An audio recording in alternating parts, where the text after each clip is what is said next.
Hello and welcome to another edition of the One Team We Agree On. I'm Jillian. And I'm Kyle. How are you doing today? I'm doing pretty well. How about yourself? I'm doing well. And our guest today, I'm real excited for our guest. This is somebody that when we started following the union, as we have now for, let's see, we started getting involved in 2019 Yeah. together. There was a podcast called Duke by the River, and I used to, along with the free kick, periodically tune in. I was kind of just getting into soccer podcasting then, and this gentleman was on the podcast.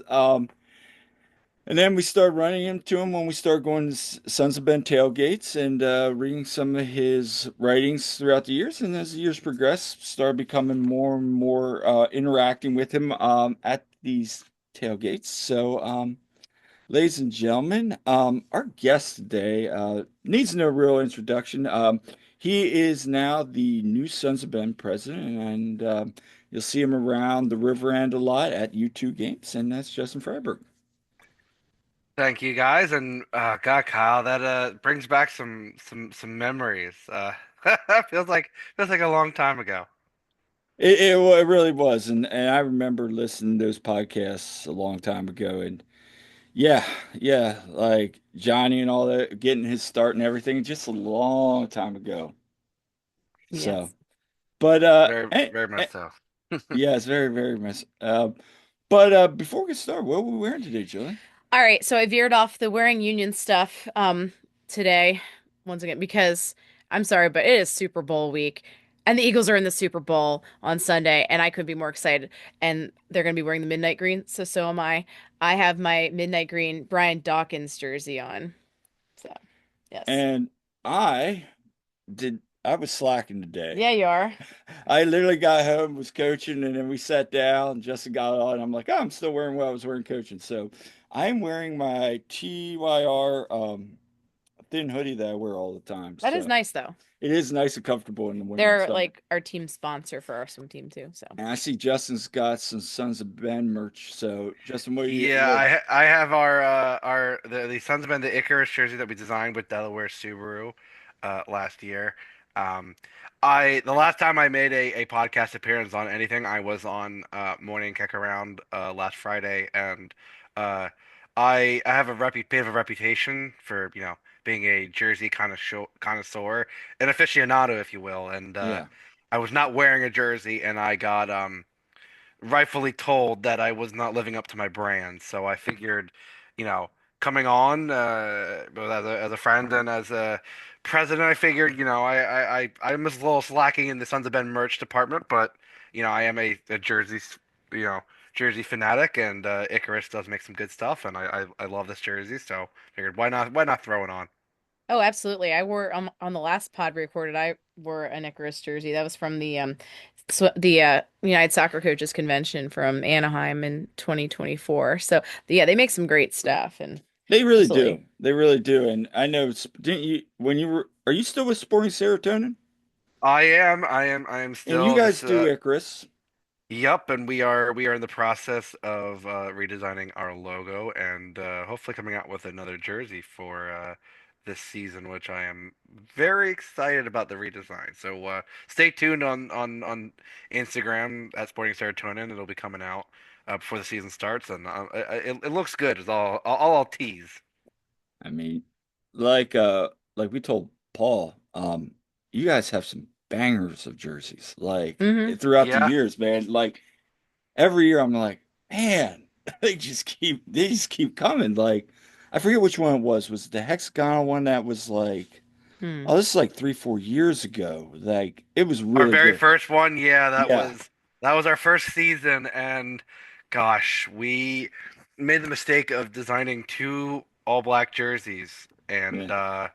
and when a lot of teams wear black, it's not the best. You gotta wear it inside out. Mhm. Um, Myself, I know right now we have two goalkeeper kits. We have my what I call my kaleidoscope one, or the Jorge Campos inspired one, which is very bright and I love it.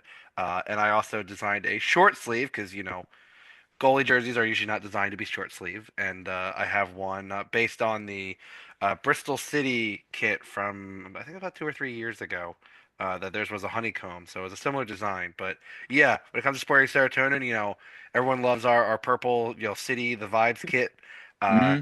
and yeah, when it comes to it, Paul, just don't miss. And it's hard to not just consistently buy every jersey just because it just looks good. It Right? really, really does. Absolutely. And I know like I'm a sucker for good jerseys. Every time, and Kyle knows it's like some of our friends joke, it's like every time the Union, for instance, puts something new out, like, the special ones and stuff, the warm-up tops, they're like, well, Jillian's gonna go buy that.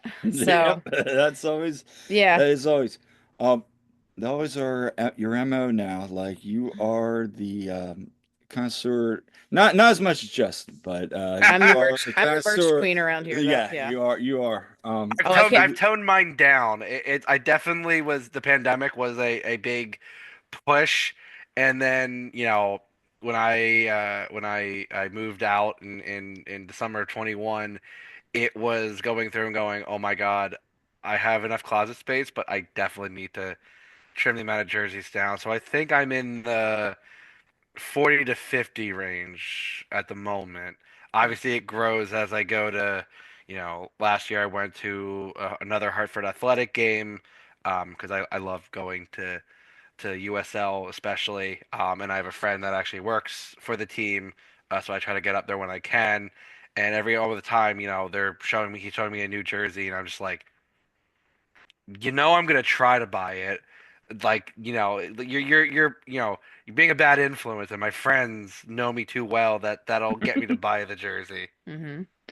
For sure, for sure. We've had that problem at several, like at Texas at Soccer 90. I'm like, oh, I could buy this one, I could buy this one, I could buy this one. It was like, yeah. Oh yeah, absolutely. So where can people find us? All right, so you can find us wherever you get your podcasts. We're on whole lot of places at this point. And probably not worth listing all of them because just basically if you get a podcast, you'd find us. We're on socials at Twitter. We're at TOTWAG. We're also on Blue Sky at TOTWAG.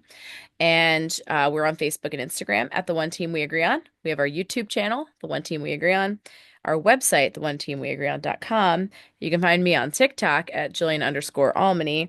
And I think that covers it. Yeah, and before we get started, just from our last episode with a friend Todd Lewis, highest 48-hour listening rate. So thank Ooh. you everybody. Yeah, thank you. Yeah, like we hit an all-time high in 48 hours. I don't know, the analytics were showing that on Spotify. So that was pretty cool. And yeah, we have a couple new articles out on our website, Yeah, because there's which been a lot of news. and we'll get into that today. So but before we get started, Justin, for the people, maybe it's the first time they've heard you. Um, talk about how you started following the Union. So I've been around soccer my entire life. I grew up in a soccer household. Hmm. My dad played Division III soccer and he'll love me for shouting this out, Washington College, right in the Nice. Eastern Shore of Maryland. My mom also played a bit. My sister and I both played travel soccer from Mount Laurel United, and I've not only loved playing the sport, but I've loved watching the sport. As early as I can remember, I remember, in the 90s trying to find, the one grainy picture of whatever Premier League game was on, which at the time was always a difficult one to get.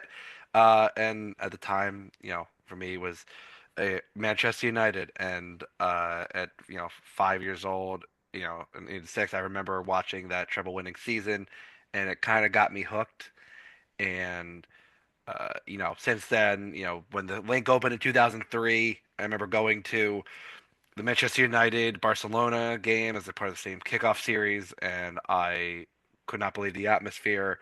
And of course, at the time, you know, the MLS was still in its infancy, and 2003, 2004, I'll admit, there was two, in our area, as we know, there's two choices. You pick the Metro Stars, now the Red Mhm. Bulls at the time, or you watch DC United. 2004, obviously, we all know. Freddie Adu enters the league. And so for me, it was, oh, well, I'll watch DC United. The MLS was kind of an interesting thing. And as it, got on into high school, I was trying to fall off with MLS a bit. And then you know, the Sons of Ben come around and, we're they're supporting a team that doesn't exist yet. Like it was kind of a crazy idea, and I was kind of kept into it. And obviously, those are early days of Facebook, where Twitter was in its infancy, MySpace was still a thing, Mm. and then all of a sudden the team gets announced, and it was, oh my God, Philadelphia's going to have a soccer team. Like to me, I was like, finally, I get to have that feeling of supporting my local professional squad. And, you know, 2010 rolls around. I am a junior in high school, and I remember getting in line in security for the first opening game against DC United, and I remember distinctly missing the national anthem because Vice President Joe Biden was in attendance, and so security was a little higher. And I remember getting in, and of course, we were stationed in the second deck, right under the big scoreboard, and the game was 2-0, and we were obviously losing our minds, and then DC ties it 2-2, and of course, we were right under the DC United fans, and I got beer and all cups and all that spilled onto me, and I was like, oh no, here we go, Philadelphia is at finest, is at it again, and Seba completes the hat trick, and my dad, and I, I'm a scrawny high school kid, and I turn around and proceeded to, flip the bird to all these DC fans, and it's like, I was like, man, this is what soccer is like. Like I could not believe it, and I went to, the first three games at the link, and then I got hooked, and I will admit, as I got into college. I went to college. I went to college out your ways, your College of Pennsylvania alumnus. Mhm. And when I came home for breaks, I always try, I went to at least one or two games a year. And I was, obviously we all know the tough, heartbreaking loss to Houston in our first year in the playoffs, where we kind of got shown up a bit. Brad Davis, I will never forgive you. uh, you know, going in, and then as college went on, I was still following, and obviously the you have the two U.S. Open Cup heartbreaks in 2013, 2015. You're going, oh no, like this is starting to feel familiar as a Philadelphia fan. Right. Mhm. Um, Graduate college, and I get my first adult job, and the next season, 2016, I was like. And I asked one of my good friends. I said, "Hey, do you want to get season tickets to the Union?" And like not regular seats, but like in the River End. Like I'm like every time I get tickets, I always try to get them in the River End. I'm like, let's go for it. And we missed the first game because we got the tickets right after the first game, and my friend couldn't make it to the first home game after that. So I took my dad. Well, that first game just so happened to be Bendick face. It was the Barnetta free kick against Orlando, the Mhm. game winner in stoppage time, right in front of it, and we were right there. And I, like, that was the kind of start of my, you know, just I was like, oh my God, I like this is exciting. Like I like Mhm. this is what it means. Like with soccer, as we both all know, it's just a different atmosphere to every sport. It's always tough to compare to other sports, and it's always tough to tell people kind of how it compares. And I would just say, you just gotta be there. Like it Mhm. just being there in the stadium is just something different. And ever since 2016, I've had my tickets in section 139, row D. I started on one side of the row, and my second season, 2017, I moved directly to the other side, so I'm kind of right on the, right smack up against the corner there, 140, and yeah, I have, I've loved every moment of it. Oh, absolutely. So many good memories and I love that you brought up like you really don't know what it's like till you actually go to a game. Like it's just the atmosphere and been trying to convince my sister to come to a game because she's all like, whatever.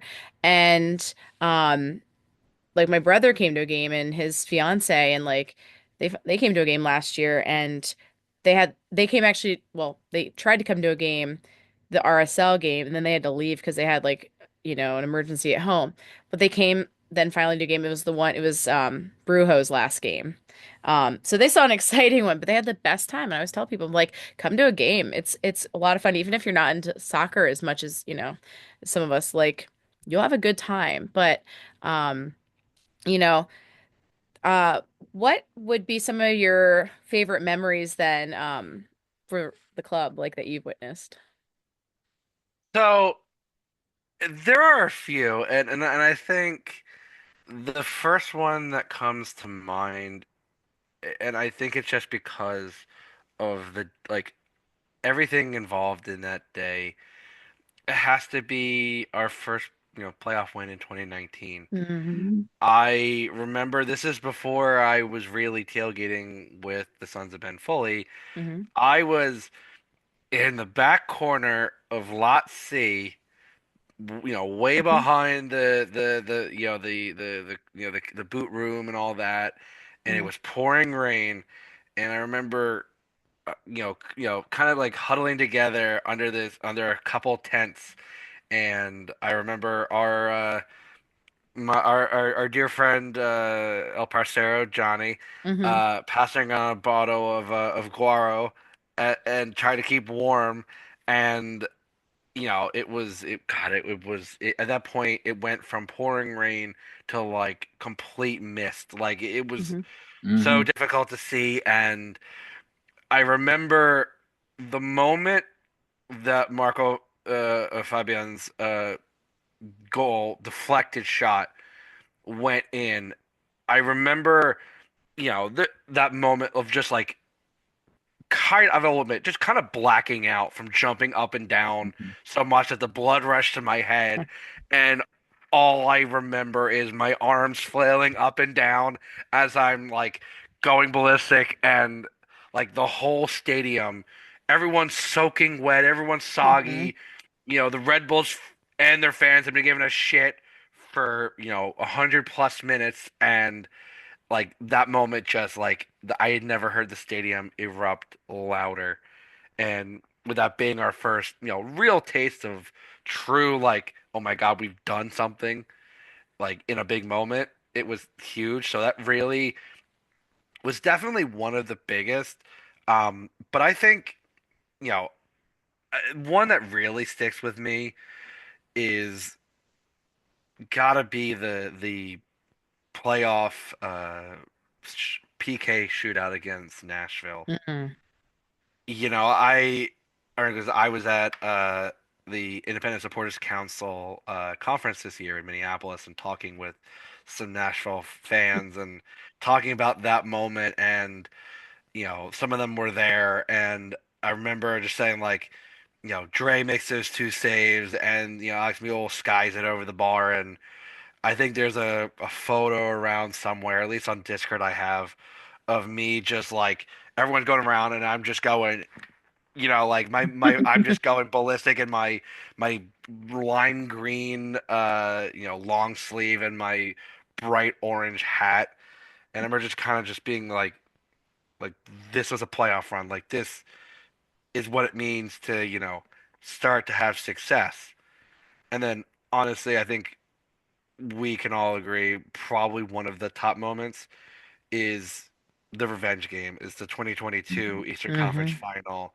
Like I distinctly remember being in the lot in 21 and getting the news actually before everyone else did, Hmm. um, through someone coming by the lot who was, hanging out with us and saying like, yeah, the whole team came down with COVID, and then 2 hours later the news breaks, and we're all like, what? And then seeing Aurelian Colin, almost will the team to victory, like coming so close. As soon as 22 hit, I was like, no, this is gonna be like, I was like, this is gonna be different.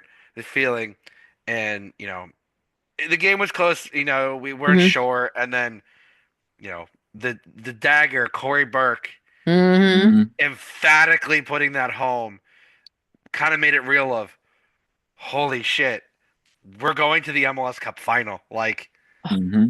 what is happening right now? And Yeah. I remember like staying in the stadium almost like the whole time until everyone left, and then going back to the lot, and we all had all these leftover beers and champagne, and being like, like everyone's like, kind of that moment of Talladega Nights. I don't know what Yeah. to do with my hands. Like that was kind of everybody. We're like, we won. What's happening right now?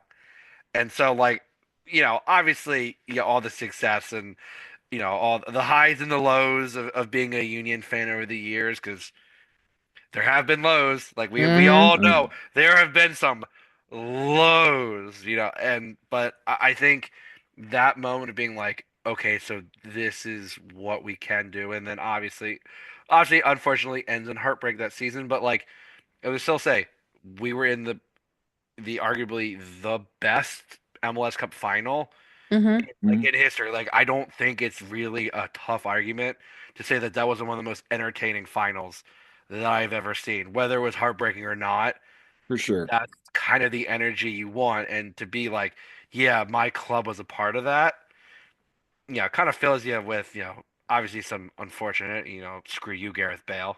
But I but don't speak his name. but Yeah. it's one of those things that like it good and bad, it's kind of what makes me glad to be a fan of this club, and it it's kind of what the experiences are. There's always gonna be the good, there's always gonna be the bad, but with Philly, it's just we say, don't care how good you are, as long as you feel like you give a damn and you honor, you put in an effort. We could go 0 and 34. If it looks like you're giving a damn, we'll be like, all right, yeah, we sucked, but at least we're having a good time and we're supporting the team. So Yeah, no, you bring up an interesting point because earlier on you talked about like, getting hooked. I think for us anyway, 2019, being at that first playoff win, seeing that goal, and I think we were, We were up in 138 for that, and yeah, we were like right man, at the top on yeah. the left side of the goalkeeper. We saw that ball just curl right in. Everybody's going nuts, and that's kind of where we're like, oh, yeah, we're gonna get I like mean, I could do this every weekend. This is yeah. amazing. And now to see our journey evolve how it has, Mhm. it's quite refreshing. But you're right. People need to go see a game, no matter how good or bad the team is, because there's moments like that that can happen. You have the El Seno game, Brujo's final match. There are those moments that I think fans really miss out on. And Yeah. I think for me also, Corey Burke's salute. Is Yes. Oh still my an gosh. iconic moment for That me. that was iconic. I mean, that game was just incredible. And The not just feeling, being Leon especially Flock, too. oh yeah. And the thing is, like we've watched that Corey Burke goal like so many times Yeah. too. Like, love it. And then like the fact that Andre just sprinted the whole way across the field and jumps up on him there too. That was great. But yeah, like the feeling of that game after the COVID game the year before, and the fact that we all know Union would have won the MLS Cup Yeah. that year, I think, because I think they go and beat Portland if they, Portland. yeah. So, it is what it is. It's one of those things somewhere in the multiverse is a world where, Union win that, or they don't go that stupid party and get COVID Yeah. protocol, whatever.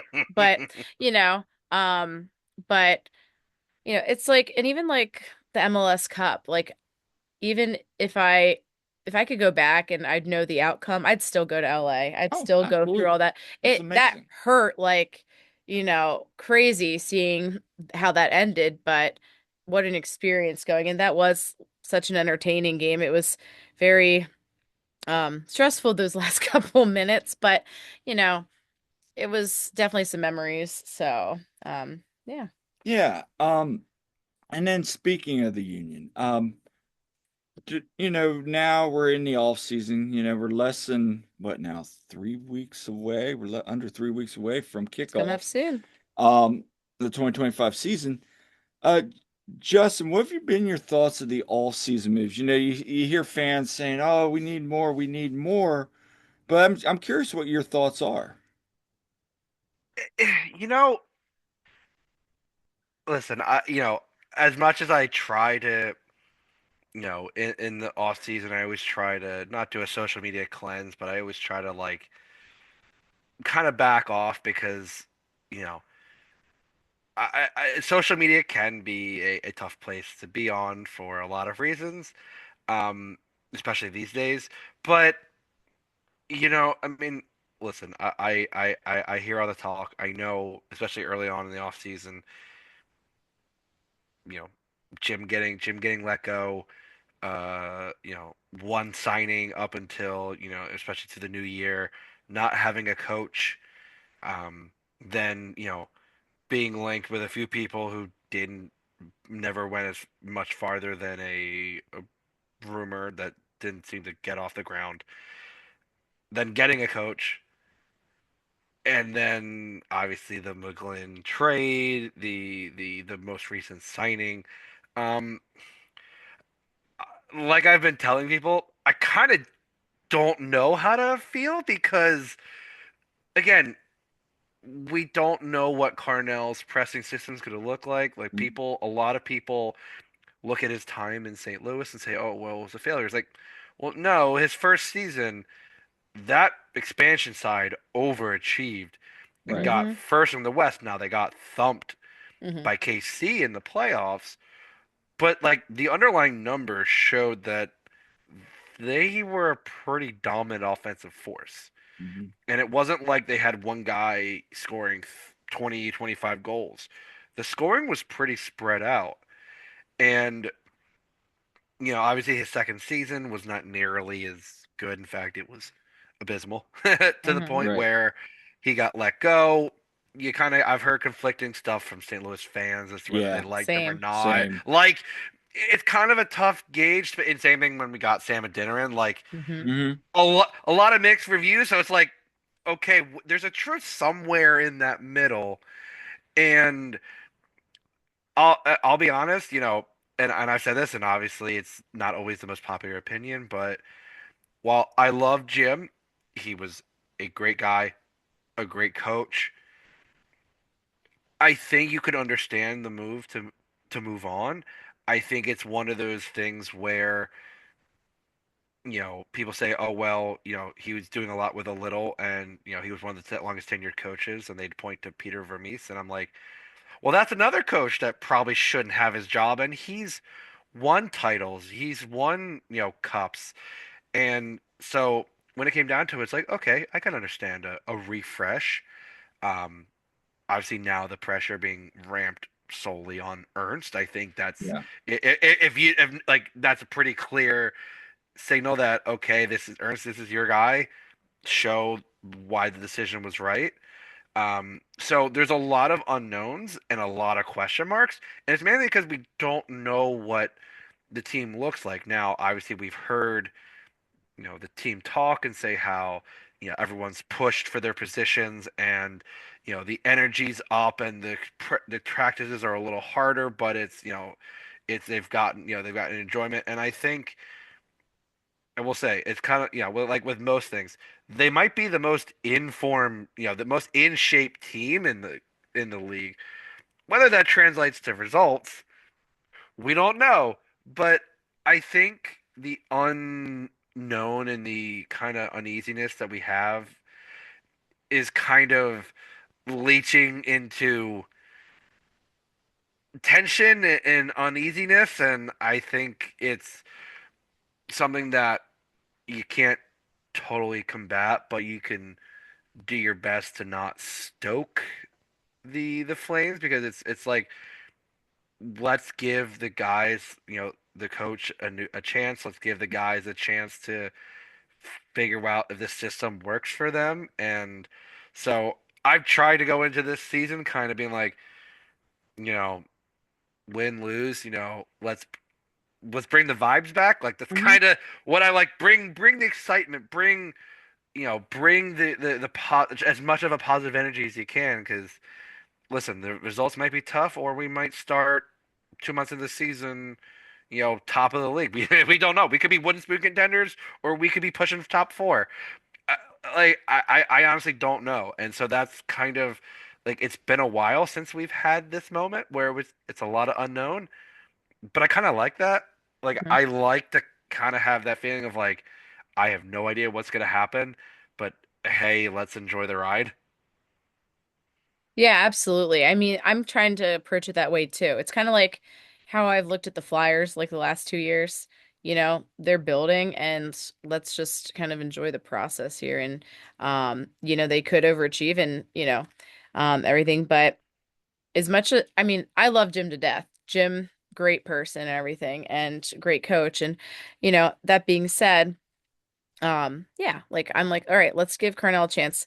Some of the stuff on social media is just so negative all the time, and just like Mm. let's just let's take a breath here and at least give it a chance. Especially every time they announce, oh, there's this homegrown signing or new signing, and everyone's just like, oh, this is awful. So, whatever. But I'm Yeah, interested to see how it plays out, honestly. and that's kind of where I'm at. You bring up a perfect thing.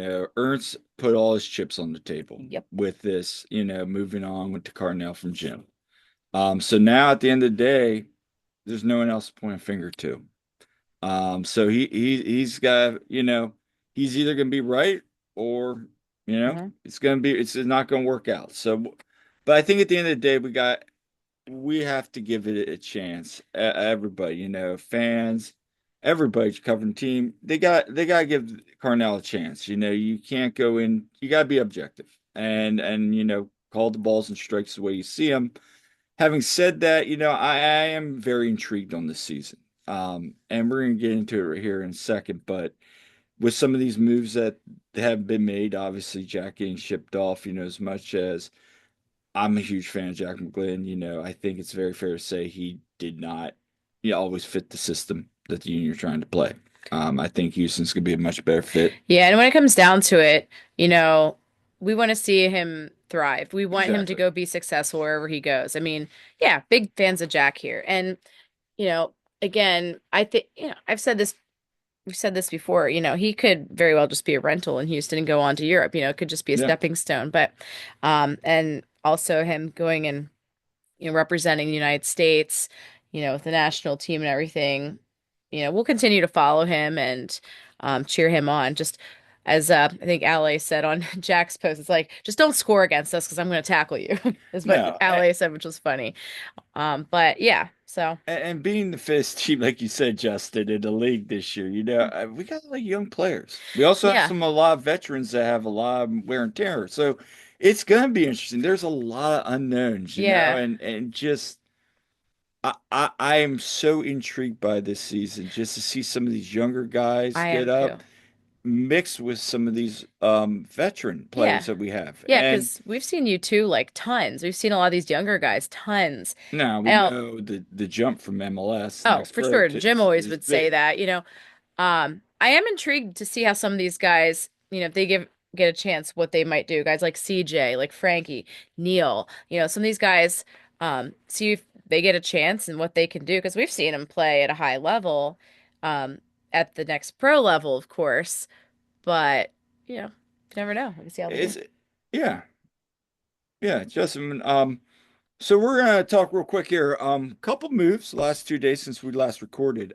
First off, Union announced the homegrown deal to Neil Pierre. Neil now is the 26th homegrown, I believe. Yes. We have an article on our website, so he signed. Uh, 17 years old and what, 6'5", and I mean, like I said, he's the real deal, you know. and then today, Philadelphia Union announced the acquisition of Serbian defensive midfielder, I guess you could call him that. I mean, Yeah. he's gonna probably play the defensive mid position for Bradley, but you know, Jovan Lukic. Oh my gosh, You're almost Lukic? messed that. Yeah.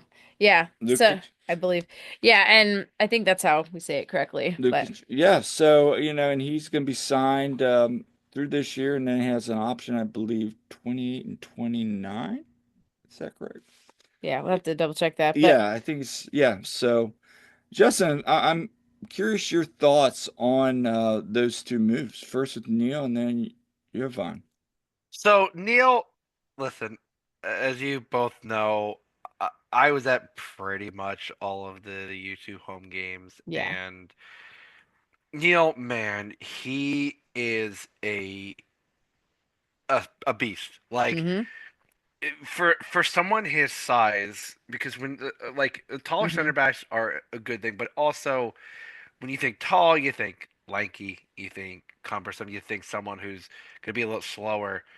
He's one of the most athletic center backs I've seen. Like Hmm. his ability to close down the space with a striker who thinks he's in one on one is phenomenal.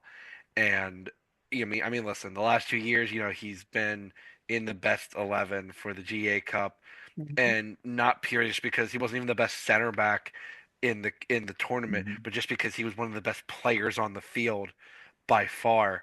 And I do think he will still obviously spend most of his time with you too. Mm-hmm. Agreed. And I said this last year, and because I was at the heartbreak that was the Next Pro final Yep. with Kyle and some of the members of Bridge Brigade. Um, I still think he needs to, put on a little more muscle. Like Mm-hmm. for a guy his size, he sometimes gets bodied off the ball a Hmm. little easier, and you know, next pro strikers are fine and all, but when you have, some, 6'4", you know, 200-pound Serbian striker, Mm-hmm. muscling his way past you, that's a little different. Like, and so his football IQ is top notch. Hmm. His athleticism is unreal. I just think kind of like, like some players, like it was like Brendan. When Brendan his first season was really lanky and got bodied off the ball super quick, and then you came back the next season and added a little bit of muscle, and you could see that he was better on the ball and he didn't get bodied off nearly as much. I think Neil still has that. Again, if he gets thrown into the fire, I don't think he'll be out of place, but I definitely think this is somewhere where having some experience on that back line grows. Now, obviously they signed the young Argentine center back. Mm-hmm. Um, Now I do hopefully maybe at some point during the season expect them to maybe bring in a vet. I would love to see an MLS vet kind of just to set the tone. While Glasses is a vet, it always helps to have that bench player who may Hmm. not see the field, kind of Mm-hmm. like when Colin was there, but you kind of have him there to really help, teach the young guys. Um, and as for our young Serbian, as our friend Ken messaged me once and said, "Oops, all DMs," and I went, "Yeah, there's a lot of defensive mids in our Mm-hmm. in our midfield." I mean, I don't know. Like, I don't know that much about him. I know he has a lot of caps for the U Serbian squad, and I know he's been pushing to the senior squad. Um, Listen, he's gonna be one of those players probably that's gonna be thrown in that kind of six or an eight. I don't know the formation yet that Bradley's running. I've heard talks again of the back three making an appearance, which me, a tactics nerd, I love a good back three. I Hmm. love those wing backs. Um, so we'll see. it's kind of unfortunate that him and maybe any other rumor signings are going to come in so close to the season. Now, he was already in Florida, which people were like, how is he already there? Well, I mean, this is just the deal being announced. Like, Yeah. the Right. rumor was there. He was probably already in Florida. Hmm. Um, I am curious. I know they have the Union have a friendly, I believe, on Friday against Yep. Hmm. Cincinnati. It's Yep. going to be 5 p.m. streamed. Yep. Um, I would love to at least catch some of that and see how he progresses. If I assume he will get some time. Um, again, a lot of unknowns, and I think you have a player that, as Ernst has said, he's got that athleticism, he's got that speed, he's got that like you look at Danley last year. Hmm. I mean, God, his closeout speed. Hmm. I remember in the game, I believe it was on the road against Columbus. Uh, he there was a play where he was beat, and it looked like the midfielder was gone. And I see Danley take like 3, 4 strides, Yep. and he closes 20 yards in the span of like not even 2 seconds tops. And I went, "Oh my God, this guy's gonna be like something good for this midfield." Yeah. And so if he has that kind of speed, that kind of tactical awareness, I want like in our pressing system, the press essentially is supposed to be a twofold. You want your front players to kind Hmm. of, close off that space, and then if they play it over the top, you want those defensive mids to essentially close that space. Get second on the ball tops, and you want that person to try to spin the ball back, or you pin that guy in that kind of in that box, depending on how he sets up the formation. So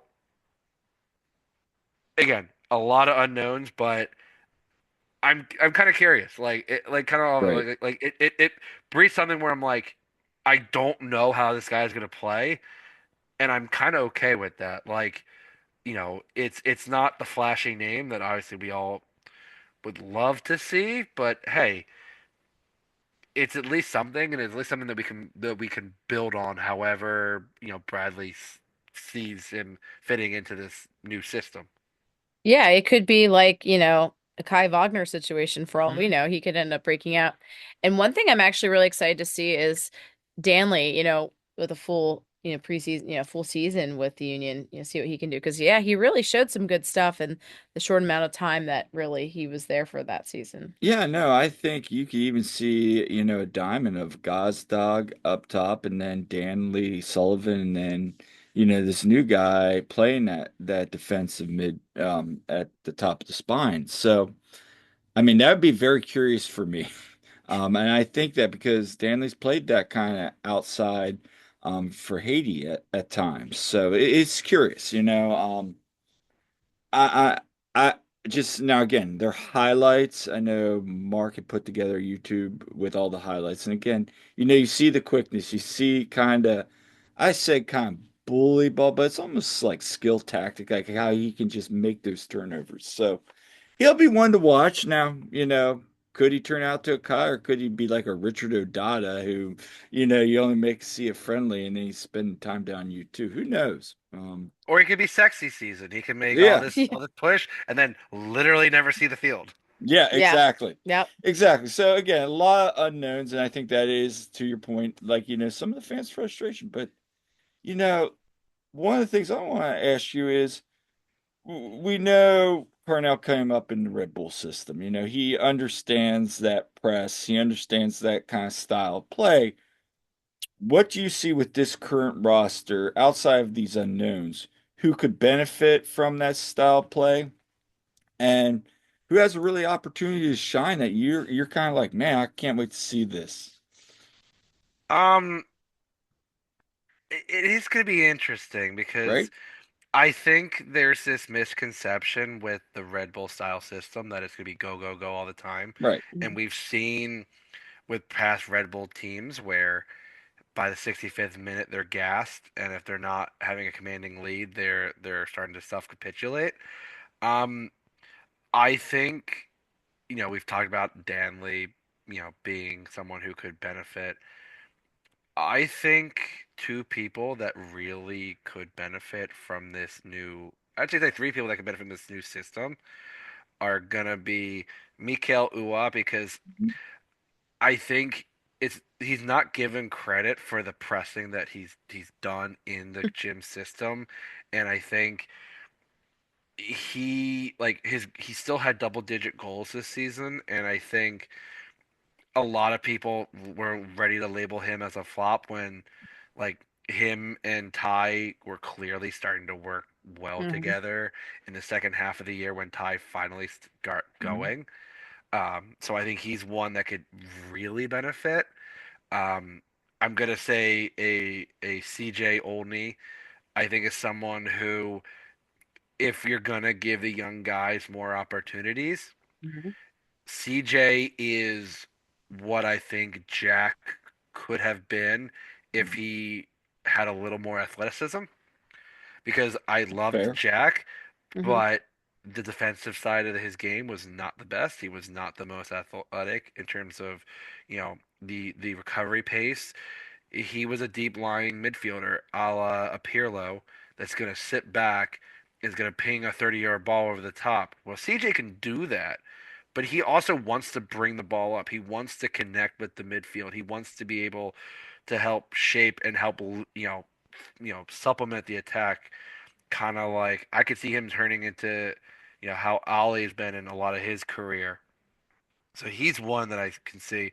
But if we're talking pressing and someone who seems to have legs for days, I mean, we gotta mention Quadzilla, Quinn Hmm. Sullivan. Yeah, Like, Quinn Sullivan seems perfectly made for a pressing system.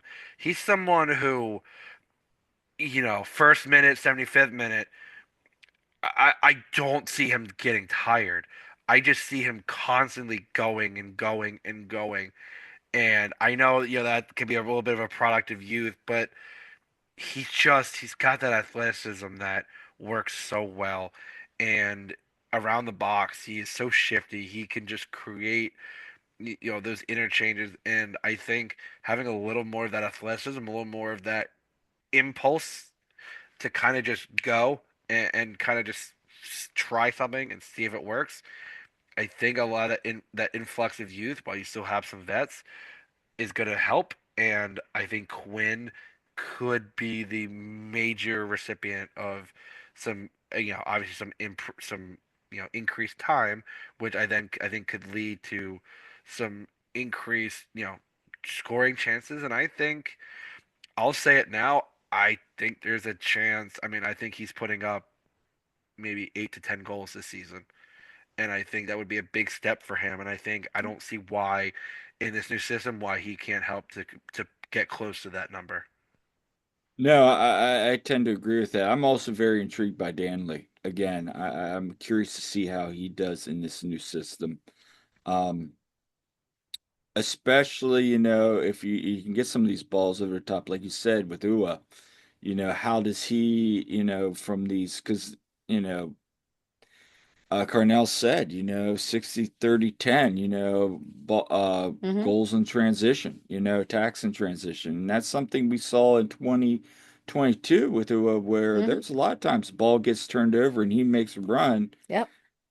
That's where he really thrives, on those kind of plays, as we know. So, uh, I'm curious on those two. One player I will say, I don't know how you feel about this, that really needs to step up a little bit more is Daniel Gazdag. I mean, we can say all we want about goals, but man, assists, would love to see more 2022. I've Yeah. said that several times, with creating a little bit more. Um, Still like to see the scoring. Yeah, I think with Gazdag, I mean, listen, I think he reminds me more of a Boric Dochcal That's fair. attack, that shooting 10 that can kind of also then kind of be a more of a shooting 10 slash For sure. second striker, false nine. Like, there's Hmm. that weird. So I think the problem last year was the offense felt very stagnated at Hmm. Yeah. times. Like, there were moments where it would slow down, and that works well for Jack's game. But Gazdag likes to drop deep and likes to be on the ball. He likes to create. He Hmm. likes to follow up the play and likes those interchanges around the box. And if the play slows down, not that he can't create, but it kind of stifles the creativeness that he can bring. And so I don't know. I think this year will be again, he still had double digit goals, so that definitely Right. wasn't Hmm. the issue. But I think the lack of assists was definitely down to, I mean, it was kind of an up and down season for the team. And, as we said, like, the Union had a top five offense. And if it Hmm. wasn't for the Hmm. fact that our defense couldn't stop a nosebleed, like, we'd been in the playoffs. We'd been in a pretty Hmm. solid position. Like, our offense wasn't the issue, No. it was our Right. defense. Right. And so I think Gazdag, again, the goals are there and they're going to be there, Yeah. despite the narrative that he can only score PKs because, that again, I still don't understand that narrative, but No. hey, it is what it is Hmm. with that. Yeah. But like if he can chip in at least five assists, like I know that sounds like a low number over 34 plus games, including all competitions, but with Gazdag, like most likely he's going to be that second or third assist. Like he's going to be that guy that's going to get the play going and then he's going to crash the box. Hmm. So I want the bodies in the box and I want, our other midfielders to be kind of supporting that and helping to lead it. So if he kind of takes on that role of like, I don't want him to have to drop so far deep that Right. he can't get up. Like that was where the disconnect was, where there was such a gap where he was having to make that cover that distance. And it's not that he can't do that. It's just I don't want to see him have to do that consistently over and over again. Right. Right. Right. And you're right about him. He's not a 10 in your typical 10 sense, right? Hmm. He's more of a false nine forward. I don't know.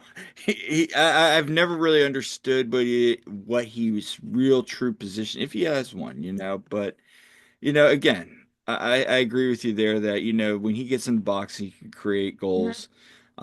I just think for me, I'd love to see him kind of get back to kind of what you said, where he would have like 5 to 10 assists. I think Yeah. that's a successful season along with the goals. Right. Right. So let's switch gears a little bit here. Um, Oh, one what? thing I Oh, do want to correct real okay. quick on Lukic Yeah. on his club option, it's through 27, 28. Right. Just That real is quick. that Yeah. is correct. So as the new president of Sons of Ben, what are your goals moving forward for the supporters group? So I think my biggest goal is to kind of I think get back to basics and Hmm. not like, bring back the old days, the glory days of the Sons of Ben and the River End, which I mean, listen, I've been around since the Yeah. beginning. The glory days is a bit of a over dramatic term. Like, Right. did we have glory days? Like, there were the early days. There were glorious things about them, but like so I think I want to get down to the basic. Like I want, as I said earlier, I want to bring the good vibes back. Like good or bad results, I want to just bring that sense of cohesiveness. And I know in the river end it's tough. It's and again it gets conflated. It's always called the Sons of people call it the Sons of Ben section, and then I would Mm-hmm. say no, it is the river end. It is the supporter section. We have corner creeps, we have KSU, we have ourselves, and then we have, a mix of, what we call the stub hubbers. We have, Mm-hmm.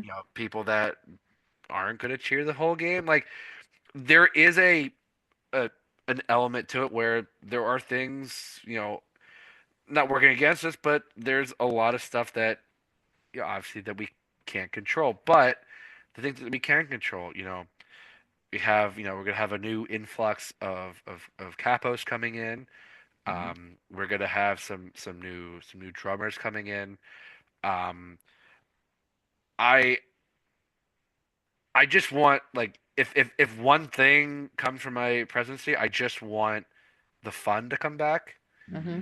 And I know that's people say, "Oh, well, isn't it? Don't you want results?" Like, well, yeah, but I'm not the one playing on the field. I'm supporting the guy, and I will, and that should be fun.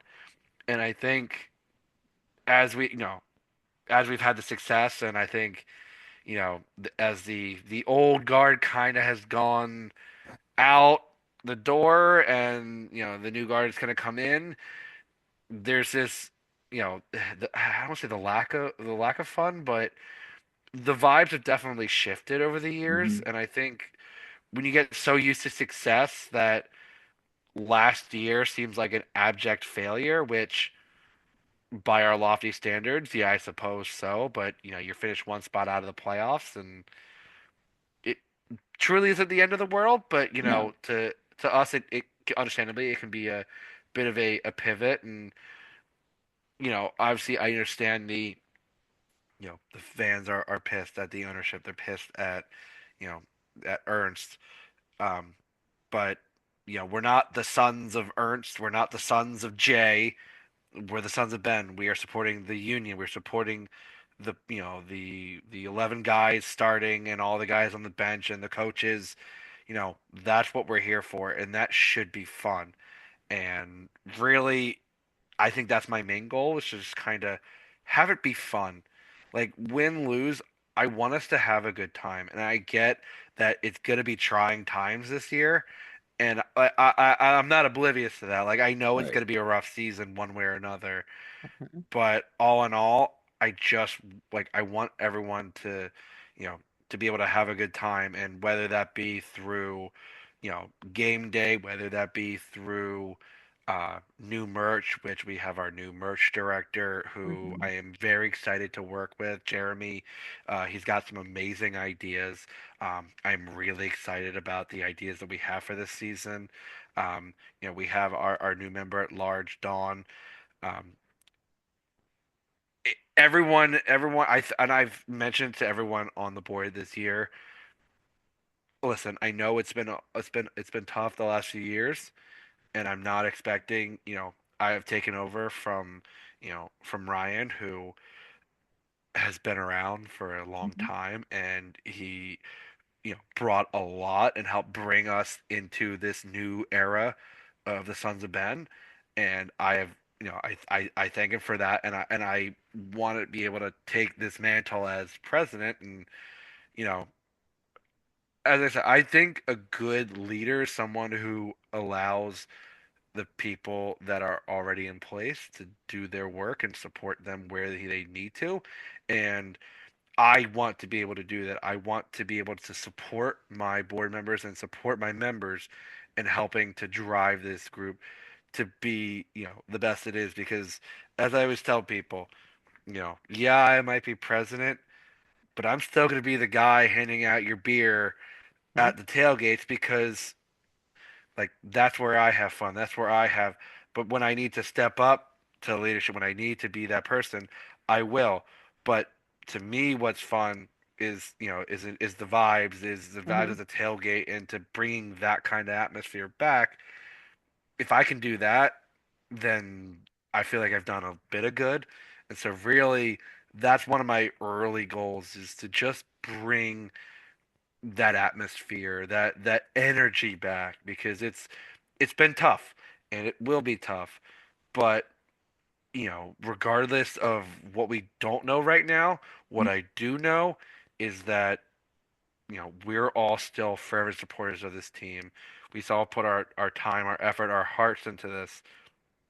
And that's what I'm excited about. And that's what I'm excited to bring to this season. And, like I said, we could be wooden spoon winners, and I'm still gonna have a great time, Hmm. because I know that I am, with people that I now consider like a second family, and that's kind of what I enjoy. And so I want to bring that back. And if, however that manifests for everybody is different, but as I tell people, I want that to be back, and I want that energy to feel like even in a loss, that you've had a good time.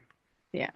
No, I appreciate that Hmm. vision with it because that's what it comes down to. And I know like we enjoy the tailgates and being there. When we started going to the games, we weren't in Sons of Ben right away, obviously. And it was like walking in, we're like seeing the Sons of Ben lot, the old one, and we're just like, wow, that looks like a great time, and Right. also being not in the river end at first, we're like, man, we want to be a part of that. But honestly, like we've met so many great people being at the tailgates and being in Sons of Ben, and it's gotten to the point where it's like I could go. There's been maybe one or two games where I've gone without Kyle, for instance, and gone myself, and I go and it's all good because there's so many people I know and that Hmm. I can enjoy my time with, and it's just a great group of people. And win or lose this season, and hopefully there will be some winning, but puts everyone in a better mood. But I think yeah, the the group is there to support the team and build that community around the team and everything. So I like that you want to get back to the basics, and you know that's great. And I hope it is really successful this year, and I'm excited to see what you bring to it. Yeah, same here. And tough seasons. I Hmm. think we see a lot of, you know, from last year anyway. There was a lot of trying times at some points. We've talked about this before we went on. You know, you still the like you said, the point of supporters group is to support the team. Um, how do you kind of re-engage some of the fans, or what thoughts do you have to re-engage the fans that maybe one time were there, maybe have gone away, but maybe eventually will come back? And is there ways you guys have thought about re-engaging past fans, and then again bringing in that next generation of Sons of Ben? Um, those are very good questions. I think in terms of re-engaging the old fans, that's always a tough one Right. because for various reasons, one way or another, they might be former board members or capos who might feel burnt out.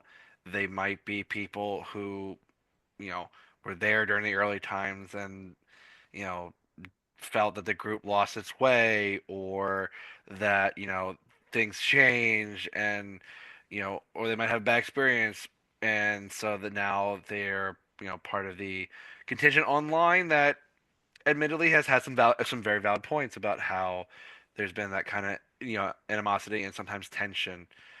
uh so honestly, I don't know if, like, off the top of my head, the best way to re-engage Right. those fans, because at times maybe they don't want to be re-engaged with. Maybe Right. maybe they have had that. And again, it's not to say that we will still try. Like, you know, we will still encourage people to come out, to volunteer, to come out to our events, you know, to come in, and if they want to say, if they want to come back and they want to re it, then we'll open bring them back with open arms, as I tell people. I'm not a hard person to spot at the tailgates. You guys, see me all the time, at the Hmm. tent. I am easily approachable. I am easily someone who, if if this is your first time, I will, I'll try to make it feel like, you've been here, for countless tailgates. Like, I love seeing people, both new and returning. Um, and for that new generation, whether they be young, whether they be old, I want them to feel like, like they're having a good time. And so I always try to get them, because sometimes they might be coming by themselves and they might not feel like they can have anyone to talk to. And so I always try to get them, interacting with anyone around, because you've seen the atmosphere around the table. Like, Hmm. it can get wild, it can get crazy, but also it can be very familial, it can be very welcoming. And if it's not, Pulame, putting her arm around someone, or then Jessica bringing around the various jello shots that Yep. that are around, or Yeah. just if you're hanging around us, you'll see myself and Ken Mm-hmm. and Mike just talking to people and just interacting. And I think, to me, getting those new people to feel like their family, to kind of feel like they're welcome. To me, that is how I like to go about it. And I've said this to our board, and it started to the end of last season, started to kind of be implemented of, if you're around, if you're not working the tailgate, just walk around, say hi to people. Walk around, Right. just bring people. If you see someone, I've seen people who were new, and next thing you know, they get you know into the orbit that is Mike and Terry's truck. And Mm-hmm. that side with Mhm. the with the ski shots, and Yep.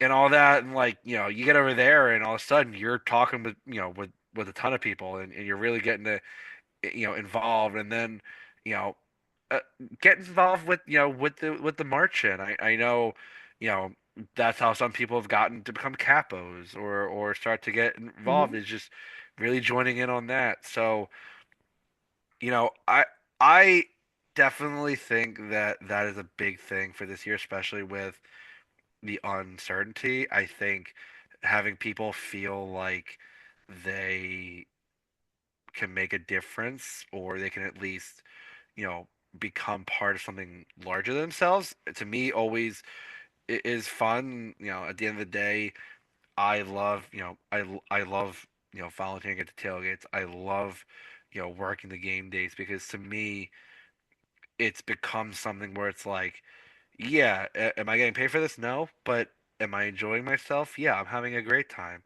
and I'm helping people have a good time. And really, that's kind of what you want. And I think that's the best way I think we can kind of bridge the gap. And even, as I've seen, we've seen, I've seen, listen, I'm not getting any younger. Right. And it's, as I say, I want the young, I want the new generation to come in and feel like they can put their stamp on this. And people like Baby Kyle, Yeah. who has taken, the game day stuff and the YouTube stuff, and grown with it, and had a great time. Bringing in young members like that, to me, that is showing that the teens, that the youth are really still interested in coming out to games, because you're always unsure of how you can get the kids to come out and really feel like they're enjoying the tailgate. And I think slowly but surely, I think we can start to do that, and through one way or another, they'll really start to feel like they can make their difference and make their imprint on it. So I hope to see more of the youths, as Yeah. they come in and really feel like they can make that impact. And as I tell people, like, if you see me around the tailgate lot, which I'm there basically from 1:30 until basically midnight. Like, it's almost an all day thing for me, and I love it. And if you see me, come say hi. You know, talk to me about anything. It's soccer, D&D, movies. If you got me about something, you will have my attention, and I will you know gladly take the time to sit down and get to know you. And that's how I think we connect, is just getting down to a basic conversation of, hey, how are you doing? No, and that's the biggest thing I would say is, getting back to the basics, like you said, back to having fun. I think the biggest thing, and you've seen it, Justin, is people on social media will say, "Oh, the Sons of Ben bow down to the ownership." Mm-hmm. You know what I'm saying? Or, you know, Or that we get the perks, and Oh, yeah, and all this yeah. stuff, and I'm like, remind me what perks I'm getting for the volunteer position. Like, I'm doing this for essentially the amount of hours that would be a second job. Like, I think that mindset yeah. It's that has. perception for some. It's the perception is reality. So, My final question, then we're going to go talk about the big event this weekend is how does the board change that perception to the casual fan, to maybe even the hardcore fan that, has this predisposed, and that those are always the hard ones to break, right? The predisposed ones. You're not 9 times out of 10, you're not going to break them. But if I'm making sense, just getting back to, hey, here's who we are, here's what we're about, and here's how we're supporting the club, you know? I think those are all pretty valid points, and I will say this. I said it, during the town hall led by Mike. Transparency, accountability, honesty. Like, Mhm, I've been president now just over a month, and I made it a point that we would get meeting minutes released mhm. for our board meetings. They've been released Yep. in a format that is easily digestible and something that shows what we are discussing. You know, holding, and the big thing too with accountability, as we've seen on social media, there are things are tense right now, Hmm. and not just like and not just holding the board accountable, which I have communicated to the board Hmm. that listen, times are tense right now, and it's not that the fans dislike us or don't trust us. It's there's a lot of uneasiness about the team, and right now that can kind of lead to vents with stuff that may not be directed directly at us, but they're trying to find an outlet for that, Hmm. and so I always think like that accountability for us, but also you said we're not really gonna shake that someone who's predisposed to that mindset that Hmm. as we talked about starting with a clean slate for the season, for the team, for the board, having new people on the board. If people aren't willing to shed that mindset, I can say all I want. I can, sit down with them outside, of the lot or in person or online and try to, ch- change their mind till I'm blue in the face. If they're not willing to listen, if they're not willing to be open to the change that is going to happen, that I've feel in a month has already occurred, Hmm. then that's on them for holding those grievances, those preconceived grudges.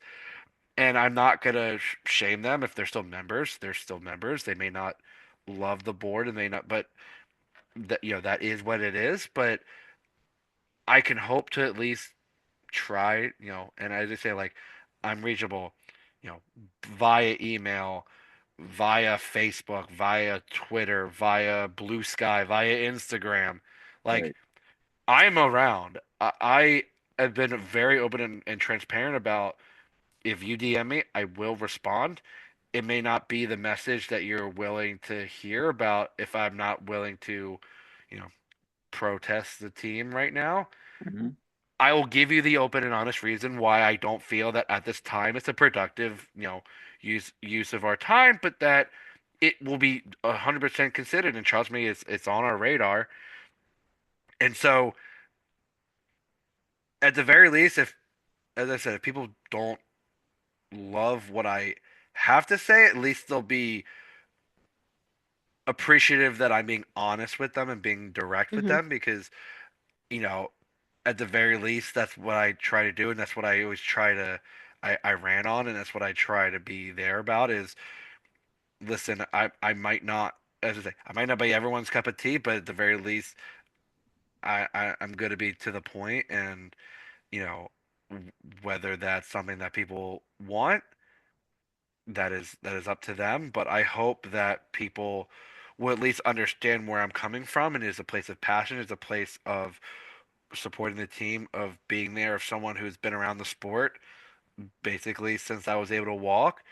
So it's something that I hope people understand, and you know that's something that I've been really excited about, and that's why I was happy to run, and I was even more than honored when I won, which I still kind of pinch myself, realizing that that enough people trusted me to help lead this group. So I've been honored, and I hope to live up to whatever, Mhm. expectations or goals they have for me. But as I say, I'll try my best, and I hope to get you know as much out of at least to start this season as I can. Yeah, I think people appreciate that openness Yeah. and transparency because, whether they agree with things or not, at least, you are putting things out there, you're open, you're transparent about it. I think that really will go a long way for Yeah, I sure. mean, it's like I said, look where you guys are standing on things, showing Yeah. here's what we're doing, and it's encouraging. Mm. I think that's something you see a lot of. Oh, well, we did this, we did this. It's like you're not gonna please everybody. Yeah, and that's the reality. You can't Yeah. please everyone, but I really do appreciate what you're putting out there. So, and let's talk about the Help Kick Hunger event this Saturday. And we are excited to go down for that as well. And what if anything can you share about, some fun prizes or anything else, to get people excited for it? So, as we've said, the 2025 Health Cake Hunger is once again at Broken Goblet Brewing, or in Hmm. Bensalem. This year from 12 to 4, we got ourselves an extra hour. Um, right now, weather's looking pretty solid. Obviously, it's indoor, but it's looking pretty solid. Um, in terms of prizes, I mean, I think the big prize and the one that everyone's been clearing about all last year, the Precious U2 kit. Yes, yes. I told people fight me for that. No, I'm just kidding. Oh no, you Jill, get in line because I Oh, I think there know. we Oh, I know. honestly, if it wasn't an auction, we might just be, doing an MMA, the Royal Rumble and just and just throwing everyone in there saying, "All right, last person, in the Yeah. ring gets the jersey." But I think that's one of the biggest. We have a number of big prizes. I think one that I am happy that was donated is a premium detailing kit Ooh. from Delaware Subaru. Oh, Oh. nice, And it does not have to be a Subaru. It's worth around, I believe, a $300 value. nice. Uh, and so our partners at Delaware Subaru were more than gracious enough to donate that prize.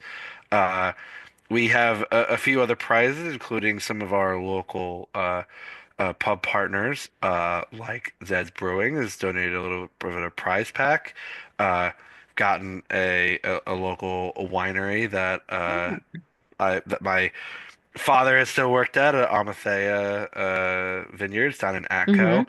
Um, and there's a number of solid prizes. I'm very excited about this year because I think obviously with it being my first Hellkick Hunger as Sons of Ben president, I think it's something where I hope to really, listen, we this is supporting a very good cause. You're Mm-hmm. supporting the Bernadine Center, which is a local shelter Absolutely. right down the road from the stadium. Oh. Um, And last year, sister, as I joked, last year, sister's van was basically dragging down the ground, uh, as she was going down 95. And my hope for this year is that her van, you know, is just as close to drag with all the food donations. And you know, for all it's worth, I would say it does a lot of good for the community, and that is one of the things that I really want to push for this year is to do a lot more to give back, to ramp up our philanthropic efforts from the Sons of Ben. Part of our mission is not just to grow the game and to support the club, but also to grow the community, to really improve because we all live here. We're all hardworking members of the community. We all Mm-hmm. want our community to thrive, and obviously there are aspects of the community that could use our help, and the Mm-hmm. Burning Center right now is one of those. They, if you are unable to attend, you can always donate directly to the Bernstein Center. You can also donate through our the moment on our shop on Big Cartel. So I hope everyone can make it out. Tickets are still available. We are a last minute push. Um, like I said, if nothing, that U2 kit is gonna do a lot of good, and I think that could be the big auction prize. I think that really brings in a lot of donations, and say most of the funds, obviously, after our cost to both Broken Goblet and Cafe Dilla, um, we are trying to max. We always, as last year, we try to maximize as much of the donations as we can. So please, everyone, come out.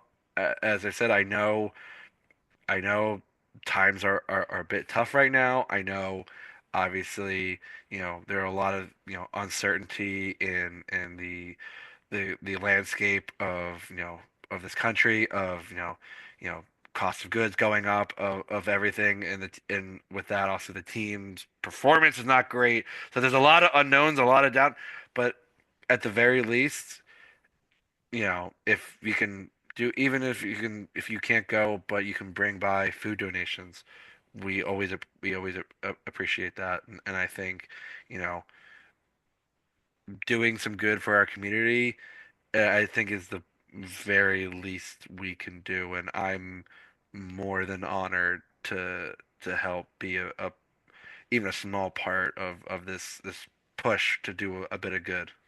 Yeah, well, I for one had a great time last year when we went and Mhm. looking forward to this year. And I'm very interested to see, you know, the interest that, you know, there is for that Union 2 jersey, but just all the more proof that they need to sell the U2 jerseys, okay?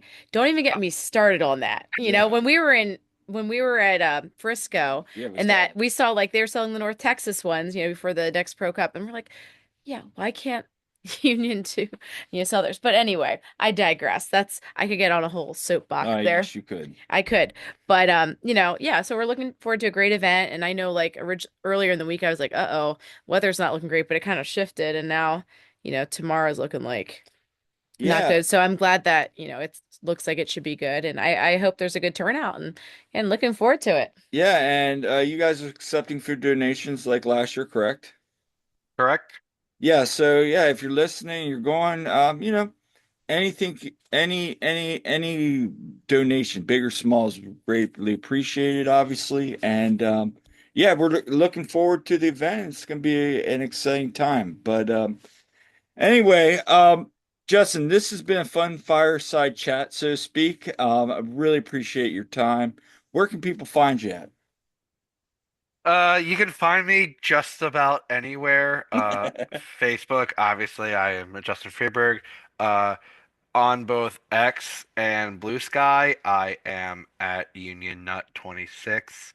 On Instagram, and on Instagram, I am at Goofy Goober 26. I am always constantly sharing soccer, D&D, food, beer, just general goofiness, and that's definitely where I'm the most active. You can also find me, on game days down at the lot, especially as it gets closer to uh, you know, the season. I will definitely be there more and more. So I hope to see everyone down, but if not, like I said, on social media, I am always, a DM away. I always love to get into a chat with people. So reach out, come say hey, and you know, don't be a stranger. Like I said, I love to see people around the stadium, and I hope more people can come out this year, especially because with all the unknowns, I think, you know, supporting the team is about the one constant that I know I can count on. So I'm excited for this season, and I hope to see a lot more people, even some new faces out there. Absolutely, absolutely. Yeah, well, thanks again for coming on. This was a great chat, and we do look forward to seeing you at the at the event on Saturday and at the games moving forward. Can't wait to get back into going to the games because, it's always a great time. Win or lose, we love it. We love going to it. Absolutely. So this has been all for this episode of the One Team We Agree On. Yeah, make sure to like and subscribe, leave us comments because we love hearing from you. And thanks to everyone who's been watching and engaging with us in social media and everything. We do appreciate it. Yeah, and until next time, I'm Kyle. I'm Jillian. We'll see you at the game.